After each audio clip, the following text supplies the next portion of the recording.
You're listening to Tarazi Tuesdays with the Bible as Literature.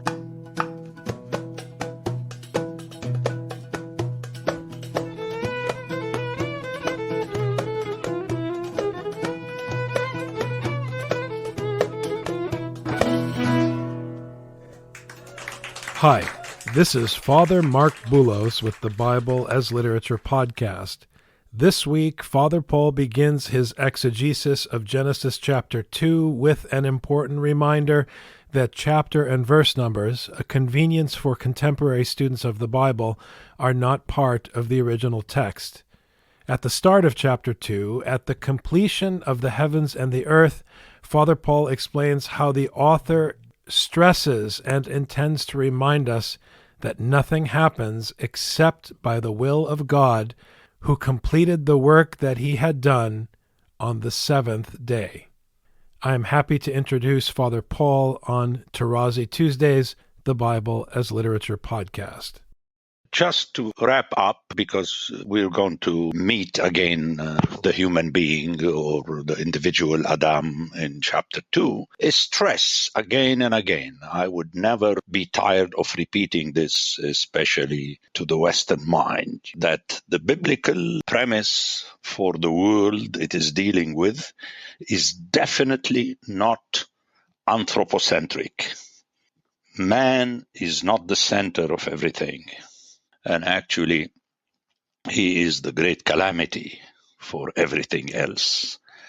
But we spoke enough. But again, you know how the people, especially the Greco-Roman fathers, jumped on the opportunity to establish Plato, that the human being was in the image. I mean, listen how we Orthodox speak about Genesis 1. We just go directly to the image and likeness of God, and we talk again and again and again about it. When actually, once more, the land mammals and the human being were created on the same day with one blessing, and then at the end they both share the vegetation of the earth. Man is put in a position of responsibility just as the king. Remember, the king is human in the Bible. He's divine only in his position, as in Isaiah and Psalm 45, not per se or in se philosophically. We need to repeat that. I mean, I'm going to stop myself, but all of you who are hearing me, make sure to repeat this and to point to the Bible. And when I say the Bible, I mean the biblical text, not the patristic footnotes. You know how modern scholarship, not modern scholarship, is fake because they want you always to quote the others. They go directly to your bibliography at the end to see what you have read and so on. But it's repetitious and it's anti-biblical. Now, everything was very good at the end of the sixth day after God established this symbiosis between human, animal, and vegetation. And chapter 2, and remember, we didn't have chapters then and verses. The text continues. Very important to remember that. But nowadays it helps to point where the text is. But please remember that we don't have chapters. The first block of the Bible is the Toledot of the heavens and the earth, which is chapter 1 through 4. And we're going to meet it here. Let's go for the text. Thus the heavens and the earth. Notice he goes back to that same terminology of 1:1. It's the totality. Again, it's mainly the earth, but the heavens are involved because of the rain and the sun and the moon and the stars, okay? But indirectly. Why? Because once more, the heavens are the domain of God. The human being is on earth. Thus, the heavens and the earth were finished, and all the host of them. Okay? The host is Seba, the plural Sebaot, the powers and so on, which means that all the constituents of the heavens and the earth, so that we won't spend too much time on that. Very important is the repetition of this finished or completed, whatever you want to say in English. The verb in Hebrew is from which we have the same root, kol, which is all, everything. And the verb is kala, K and an L and a he, which is not pronounced. But the importance here, which I want to stress, that it is repeated, that they were finished in the passive, and then at the beginning of 2, and finished God on the 7th day, and God did. So the author is stressing the fact, as he did earlier in his own way by saying that the earth produced, but it produced because God made her produce. So let's remember this, that the author wants to say that nothing happens except by the will of God. Okay, which is ominous when we think that every day, at least once, we have to say the Lord's Prayer and we state, thy will be done on earth as it is in heaven.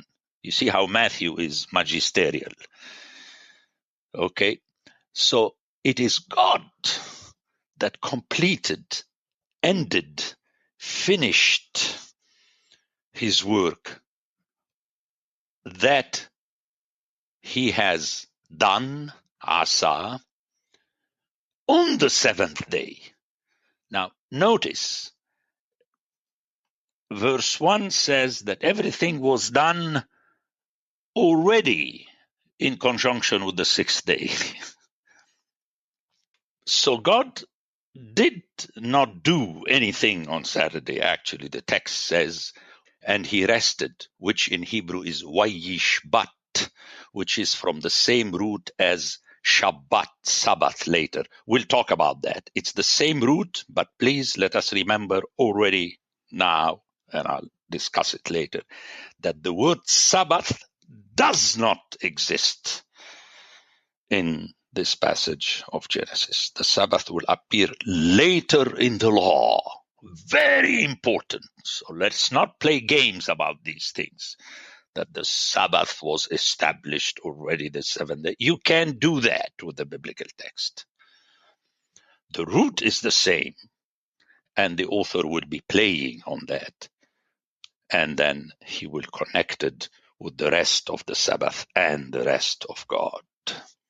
But all this, we have to wait for it, because on that day, God, according to the law, will do another kind of work. He will be talking with his lips, this time as a law to you. And we're going to have already the foretaste when he gives the first commandment to the human being. So the connection is magisterial, but please let us not immediately fall in the trap and do these jumps that we love to do in theology. We hit a word and then we cover its use in the entire Bible. And then we write a topical book. And you know my aversion against anything topical. Like when I'm invited to a parish, they want me to speak about the church in the New Testament. I'll just take 1 Corinthians and talk about it. Very important. So what is happening here is that 7th day is connected with the 6th. It is as though God on the 7th day rests from the work he has done on the 6th day. Okay, there is an interconnection which is anchored in the repetition of the same verb in conjunction with the 6th day in the passive regarding that everything was done, and in verse 2 where we have God that finished this on the 7th day. and he rested from all his work. One more time, the word work is repeated. Let's hear it. And on the seventh day, God finished his work which he had done. And he rested on the seventh from all his work. Okay, we have a word in Hebrew. We don't need to mention it, just the work which he had done. One more time, the repetition is underlining. In a society where people heard the word and not read it the way we do with our own eyes today. You have one text that is read aloud and the others hear it. You know, they didn't have the tricks that modern speakers say, you know, how they do in front of the camera, quote unquote, with 2 fingers of each hand and so on. You don't have that. The repetition twice is there. And then comes the important thing, which already is planting the seed for the discussion of the Sabbath later in the law, where we have that verb of blessing. And God blessed the seventh day, which is very interesting. Until now, he had blessed living creatures. Now he blesses the seventh day, and very important with the addition, and he hallowed it. He made it holy. Qiddesh, powerful verb. So once more, I'm not saying that the author who is writing Genesis 2 is not aware of the Sabbath. It's ridiculous because it's the same group that wrote the Bible.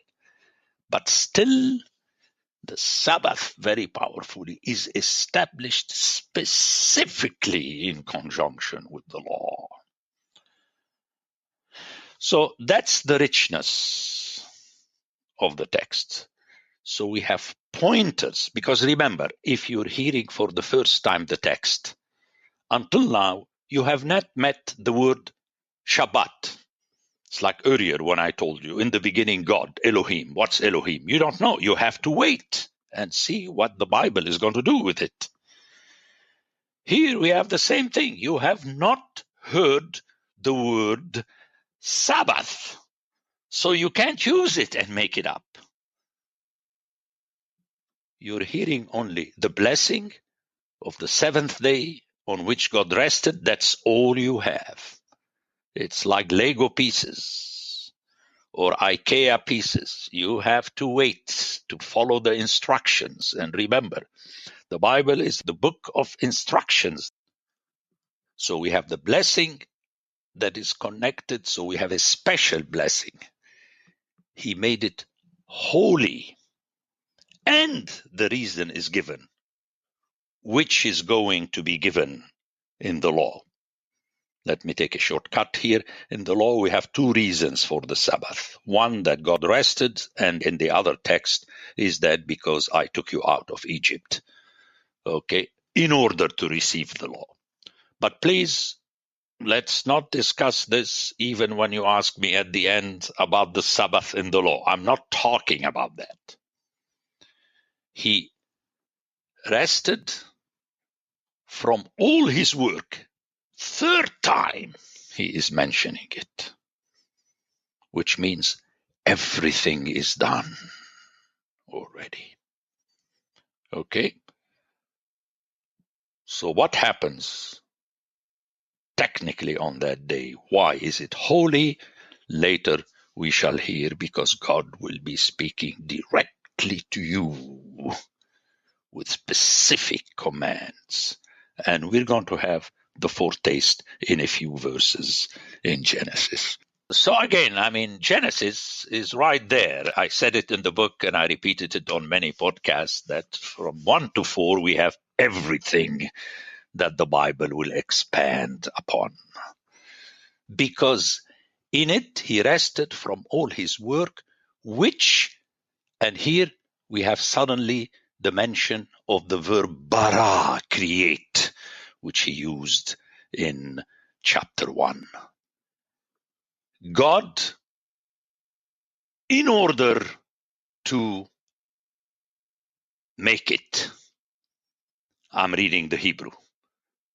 So here, very clearly, we have a direct connection between these two verbs.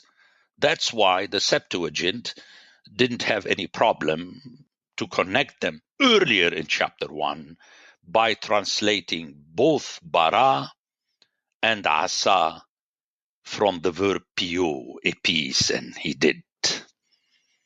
Okay, you see how my theory that it is the original authors that translated into Greek is supported by the text itself, but again, with the invitation, as we have it clearly in the prologue to Sirach, we have this interconnection between bara and asa directly in the original. Okay, in English you have rested from all the work he had done in creation. You see how the English has to go around to include these two verbs. So we have to do or to make and then to create. But the original is very powerful because it links the two verbs in an integral way. He has finished in order to do them. He has finished to create them by doing.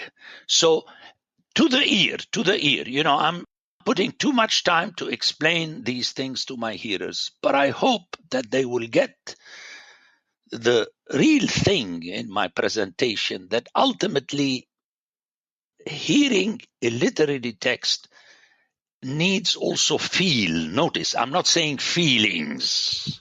I differentiate between these two things.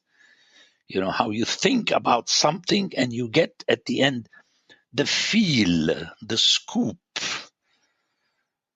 So this is how literature functions. Let me take an aside. At the beginning, it took me time to figure out what everybody in America understood: beat around the bush. Beat around the bush does not mean beat around the bush. It's a compact totality. And that's what we have in the original Hebrew. Okay? He has got created in order to do them. His action of creation and doing are interconnected. And when you hear it just simply, and the people understood that, the way, Americans understand, beat around the bush. The other one, which took my heart out to understand, the first time someone told me, okay, let's hit the road. I asked another one why they are going to hit the road. Funny. Well, that's the way it is. Why should one hit the road? So hit the road is an entirety.